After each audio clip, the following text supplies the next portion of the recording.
अक्टूबर 2024 शाम को जेल से बाहर आए वरिष्ठ आप नेता सत्येंद्र जैन ने अपनी पहली प्रतिक्रिया में कहा कि उन्हें आप सरकार की मोहल्ला क्लिनिक और यमुना नदी की सफाई जैसी परियोजनाओं को रोकने के लिए गिरफ्तार किया गया था।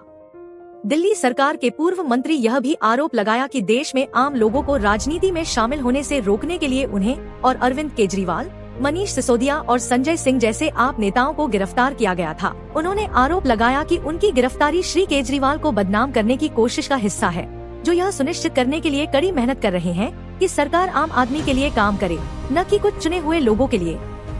हम अन्याय के खिलाफ अपनी लड़ाई जारी रखेंगे और आम आदमी के लिए काम करेंगे। श्री जैन ने अपनी रिहाई के बाद तिहाड़ जेल के बाहर आप नेताओं और कार्यकर्ताओं की भीड़ से यह बात कही।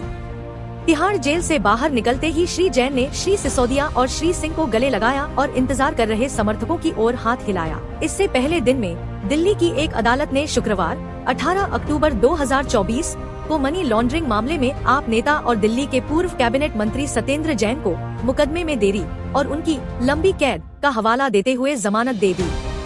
श्री जैन को प्रवर्तन निदेशालय (ईडी) ने 30 मई 2022 को कथित तौर पर उनसे जुड़ी 4 कंपनियों के माध्यम से धन शोधन के आरोप में गिरफ्तार किया था। विशेष न्यायाधीश राकेश सयाल ने आरोपियों के साथ साथ ईडी की अर्जी पर दलीलें सुनने के बाद आदेश सुरक्षित रख लिया था।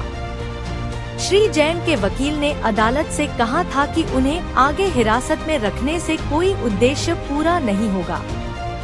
विशेष न्यायाधीश विशाल गोगने ने कहा, मुकदमे में देरी और 18 महीने की लंबी कैद और इस तथ्य को ध्यान में रखते हुए कि सुनवाई शुरू होने में लंबा समय लगेगा, निष्कर्ष निकालना तो दूर, आरोपी राहत के लिए उपयुक्त है। मैं आपके टीवी पे ओपनली कह रहा हूँ कि रिश्वत के रेट ऐसे बढ़ा दिए इन लोगों ने जिसके लिए आप सोच नहीं सकते। बिजनेसमैन को किसी के लायक नहीं छोड़ा है।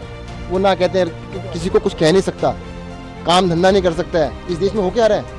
कहते हैं हमारी जीडीपी बढ़ गई। कहाँ से जीडीपी बढ़ गई? इस देश के अंदर 100 करोड़ लोगों की जीडीपी जो है ना 30,000 रुपये साल से कम है। 30,000 रुपये साल के अंदर क्या कमाएगा, क्या खाएगा, कैसे चलेगा उसका काम? देश की एवरेज जीडीपी तो 2,30,000 रुपये है। 100 करोड़ लोगों के 30,000 रुपये भी नहीं है। तो क्या हो रहा है कि सारा कुछ लूट लाट के 2-4-5 जगह इकट्ठा करते हैं और उसके ऊपर ये लगे हुए क्योंकि अरविंद केजरीवाल उसके बारे में बोल देते हैं, पब्लिकली कह देते हैं, तो उसके पीछे पड़ गए। कहते अरविंद केजरीवाल को नहीं छोड़ेंगे, जो उसके साथ आएगा उसको नहीं छोड़ेंगे।